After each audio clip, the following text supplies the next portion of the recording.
Good morning, students. Today we will going to study computers. For this session we are using Tech for All as your course book. So please be ready with your course books. Hopefully you all have purchased your stationery till now. And now open chapter number 1, that is on page number 7 in your course books. So open page number 7. Chapter 1 computer fundamentals. सबसे पहले हम chapter को read करेंगे, then उसकी back exercise करेंगे और फिर last में हम कॉपी वर्क करेंगे. Is it okay? पहले मैं आपको चैप्टर को पूरा एक्सप्लेन करूँगी. So be ready with your pencils and your books. जहाँ पे मैं आपको अंडरलाइन करने को बोलूँगी, जहाँ पे मैं आपको मार्क करने को बोलूँगी, you have to mark over there. Okay? So let's start with the chapter. Characteristics of computers. Computer की विशेषता क्या है, कंप्यूटर किस तरीके का होता है, कैसे काम करता है और उसकी खासियत क्या है, उसके बारे में हम पढ़ेंगे. The main characteristics of computers are given below. उनकी मेन चीज़ें हमें नीचे given हैं. The first thing is speed. यानी वो बहुत फास्ट है. We can do the work very fast. हम 1 मिनट के अंदर बहुत सारा काम कंप्यूटर के थ्रू कर सकते हैं. Computers work at a very high speed. Computer बहुत तेज़ स्पीड पे काम करता है. Next one is accuracy. Accuracy क्या होता है? हमसे तो लिखते लिखते कई बार मिस्टेक हो जाती है, या हमसे एडिशन, सब्ट्रैक्शन, मल्टीप्लिकेशन करने में मिस्टेक हो जाती है, बट कंप्यूटर कभी भी कोई मिस्टेक नहीं करता. वो बिल्कुल एक्यूरेटली काम करता है, बिल्कुल सही तरीके से काम करता है, उसके काम में कोई मिस्टेक नहीं आती है. Computers give accurate results. Computers हमें बिल्कुल करेक्ट, बिल्कुल सही रिज़ल्ट, एक्यूरेट रिज़ल्ट हमें देते हैं. Next, diligence. Computers never get bored. यानी हम तो 2 वीडियोस देख लिए या हमने थोड़ा सा काम कर लिया तो वी गेट बोर्ड ना, कि अब हम दूसरा काम करेंगे. बट कंप्यूटर्स के साथ ऐसा कुछ भी नहीं होता. They never get bored. They can work continuously for a longer period of time. Next one, versatility. Computers can perform a wide variety of jobs. Computers बहुत सारे काम एक साथ कर सकते हैं. They are all rounder. They can work many a things together. और वो बहुत सारी fields में expert हो सकते हैं. ऐसा नहीं कि एक कंप्यूटर है तो it is only expert in one field. ऐसा नहीं होता. Every computer is expert of every fields. और बहुत सारे काम कंप्यूटर एक साथ भी कर सकता है. Next one, large storage capacity. Computers are capable of storing huge amount of data which can be retrieved easily as and when required. हम कंप्यूटर्स में बहुत सारा डेटा, बहुत ह्यूज अमाउंट ऑफ डेटा, बहुत सारा डेटा को एक साथ स्टोर करके रख सकते हैं और उसको बाद में रिट्रीव भी कर सकते हैं. यानी हम बाद में वापस निकाल भी सकते हैं, बाद में हम वापस यूज़ भी कर सकते हैं एज़ हमें जब भी उसकी यूज़ होती है ना, उसकी ज़रूरत पड़ती है, हम उसको उस टाइम पे यूज़ कर सकते हैं. Now move to the next topic, that is generation of computers. अब कंप्यूटर की जनरेशन कैसे बनाई जाती है? कंप्यूटर की जनरेशन को हम उसकी टेक्नोलॉजिकल डेवलपमेंट पे डिपेंड करते हैं कि पहली जनरेशन का जो कंप्यूटर था उसमें बहुत कम टेक्नोलॉजी यूज़ हुई थी, है ना, बहुत सिंपल टेक्नोलॉजी यूज़ हुई थी. पर जैसे जैसे उसकी जनरेशन इंक्रीज़ होती गई, जनरेशन 1 से जनरेशन 2 पे आया. जनरेशन 1 में वैक्यूम ट्यूब्स यूज़ हुई, जनरेशन 2 में ट्रांजिस्टर्स यूज़ हुए. इस तरह से हम आगे पढ़ेंगे. पर कंप्यूटर की जिस तरह से उसका टेक्नोलॉजिकल डेवलपमेंट होता है वो उसकी कंप्यूटर की जनरेशन्स को डिसाइड करता है. ओके, तो see generations of computers. On the basis of technology, computers can be classified into 5 generations. Technological development के बेसिस पे कंप्यूटर को 5 जनरेशन्स, 5 जनरेशन्स में 5 लेवल्स में डिवाइड किया गया है. तो see the first generation that was from 1945 to 1956. यानी 1945 से लेके 1956 तक कंप्यूटर की फर्स्ट जनरेशन मानी जाती है। उसकी स्पेशलिटीज़ क्या हैं, वो किस तरह से उसका अलग से डिवीज़न हुआ है, उसको हम पढ़ के देखते हैं। Used vacuum tubes as the main electronic component. इसमें मेन इलेक्ट्रॉनिक कंपोनेंट के रूप में वैक्यूम ट्यूब्स को यूज़ किया जाता था। क्या यूज़ होता था? वैक्यूम ट्यूब्स का यूज़ होता था।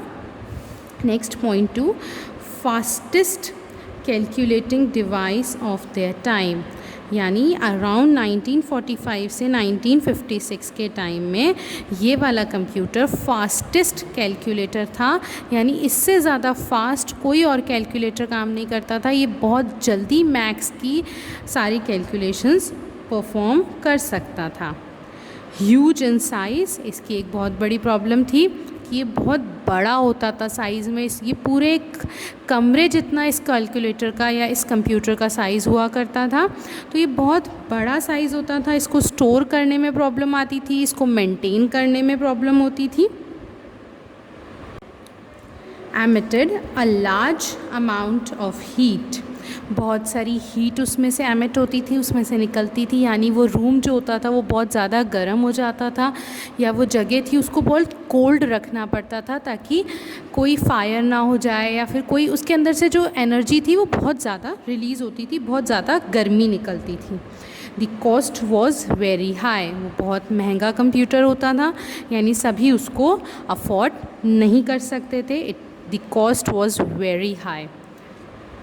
Do you know thousands of vacuum tubes were used in first generation computer? First generation computer में thousands of vacuum tubes को use किया गया था, खाली tubes को use किया गया था। Now turn the page and come to page number 8. Second generation. It is from 1956 to 1963. इस ड्यूरेशन में it is the generation of computers is considered to be in second generation.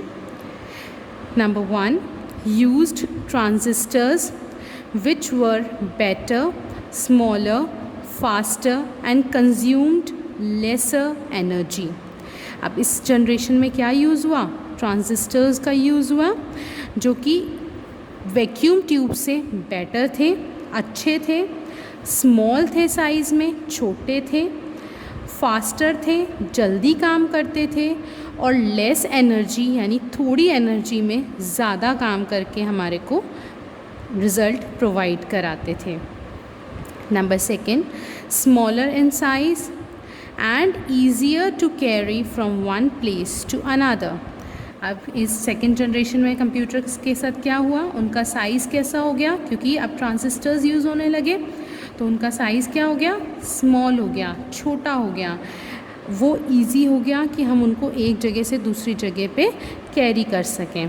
Third 1, generated lesser heat. अभी भी heat generate होती थी, गर्मी उसमें से निकलती थी, but in comparison to first generation उस सेकेंड जनरेशन में लेस एनर्जी निकलती थी, less energy, less heat, less गर्मी उसमें से, कम गर्मी उसमें से रिलीज़ होती थी। Fourth point, less expensive and faster in calculation. ये कम महंगा था फर्स्ट जनरेशन के कंपैरिजन में, और इसमें कैलकुलेशंस फर्स्ट जनरेशन के कंपैरिजन में और भी ज़्यादा जल्दी होती थी। Next 1, third generation.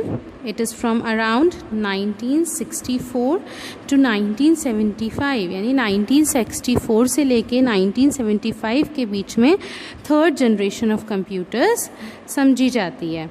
इसमें क्या, इसकी क्या कैरेक्टरिस्टिक्स थी उसको हम रीड करते हैं।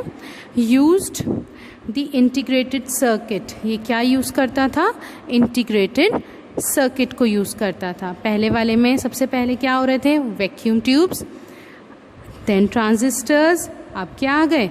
Integrated circuit. ऐसे वाले सर्किट्स जो आजकल के कंप्यूटर्स में भी यूज़ होते हैं, तो वैसे सर्किट्स अब थर्ड जनरेशन में यूज़ होना स्टार्ट हो गए थे। Second point, smaller in size than the computers of earlier generation. इनका साइज़ बहुत छोटा हो गया था in comparison to generation 1 and generation 2। Third one, speed and accuracy वो बेटर, पहले से लेके स्पीड और एक्यूरेसी अब काफ़ी अच्छी हो गई थी, बेटर हो गई थी. Cost was less than the computers of earlier generation. ये जो महंगाई थी या जो कंप्यूटर्स की कॉस्ट थी उनके लिए आपको पे करना पड़ता था, वो कम हो गया था. Now you have to pay less for purchasing a computer as compare to the generation 1 and generation 2. Let's read. Do you know? Third generation computers generated less heat than the computers of earlier generation. जो third generation के computers थे वो बहुत कम heat generate करते थे, बहुत कम गर्मी को पैदा करते थे as compare to the computers of earlier generations. Fourth generation 1975 till date, 1975 से लेके आज तक की जो जनरेशन है हम वो फोर्थ जनरेशन कंप्यूटर्स यूज़ कर रहे हैं. यानी इस तरीके के जो कंप्यूटर्स होते हैं that is considered in the fourth generation computers. Uses very large scale integration technology. VLSI की टेक्नोलॉजी को आज के कंप्यूटर्स की जनरेशन यूज़ कर रही है. VLSI एक बहुत ही कॉम्प्लिकेटेड लॉजिकल सिस्टम्स होते हैं जिनको आज के कंप्यूटर्स में, आज की जनरेशन कंप्यूटर्स में यूज़ किया जा रहा है. Cheapest of all earlier generation computers, पहले की जनरेशन के कंप्यूटर्स के मुकाबले में ये बहुत चीप हैं, बहुत सस्ते कंप्यूटर्स हैं. Smaller in size as compare to the computers of earlier generation. पहले की जनरेशन ऑफ कंप्यूटर्स के कंपैरिजन में आज के कंप्यूटर्स का साइज़ बहुत ही छोटा है, बहुत स्मॉल है size. Work at higher speed and are more accurate and reliable. ये बहुत हाई स्पीड पे वर्क करते हैं, रिलायबल हैं, इनके ऊपर विश्वास किया जा सकता है एंड बहुत ही एक्यूरेटली वर्क करते हैं. Next is fifth generation. It is from 1984 to 1990. 1984 और 1990 तक की जनरेशन को फिफ्थ जनरेशन कंप्यूटर्स में लिया जाता है. The fifth generation computers are the future computers. इनको हम फ्यूचर कंप्यूटर्स मानते हैं कि जो हम फ्यूचर में जैसे हम कंप्यूटर्स यूज़ करेंगे they will come under the fifth generation computers. The main technique to be used in these computers will be artificial intelligence, that is AI. That is, they will be able to think and make their own decisions as human beings do. अब हम क्या सोचते हैं कि आने वाली जो generation होगी कंप्यूटर की they will work on artificial intelligence. Then कि मतलब वो रोबोट्स होंगे, वो ह्यूमंस की तरह सोच सकेंगे, ह्यूमंस की तरह अपना डिसीजन ले सकेंगे एंड देन वर्क कर सकेंगे. अभी के जो कंप्यूटर्स हैं वो डिसीजन नहीं ले सकते, we have to tell them. हम जब उनको बताते हैं तब वो वर्क करते हैं. बट आने वाली जो जनरेशन होगी कंप्यूटर की they would be able to take their own decision and work according to them. और उनके जो डिसीजंस होंगे वो बहुत रिलायबल होंगे, बहुत सही होंगे, हम उन पे ट्रस्ट कर सकेंगे and they will going to work very much better for us. Sixth generation, it is from 1990 to the date we don't know. Transition between generations in computer technology are hard to define. यानी जो changes होते हैं computer की generation में वो कई बार बहुत मुश्किल हो जाते हैं डिफ़ाइन करने कि उनके अंदर क्या changes आ रहे हैं, especially as they are taking place. जैसे वो हो रहे हैं उनको डिफ़ाइन करना कई बार बहुत ही टफ हो जाता है, मुश्किल हो जाता है. Many of the developments in computer system since 1990 reflect gradual improvement over established systems. 1990 के बाद कंप्यूटर्स में जितने भी डेवलपमेंट हुए हैं वो उनकी जो ग्रेजुअल इम्प्रूवमेंट, जो धीरे धीरे जो इम्प्रूवमेंट होता है उनको किसी जनरेशन्स में हम डिवाइड नहीं कर सकते हैं. बट उनको ये भी नहीं कहा जा सकता कि कोई डेवलपमेंट नहीं हुआ है. After 1990 they are regularly developing, है ना, मतलब ग्रेजुअली धीरे धीरे वो डेवलप होते ही जा रहे हैं. And thus it is hard to claim they represent a transition of a new generation. और ये कई बार मुश्किल हो जाता है कि हम बता सकें कि वो एक नई जनरेशन में चेंज हो गया है. But other developments will prove to be a significant changes.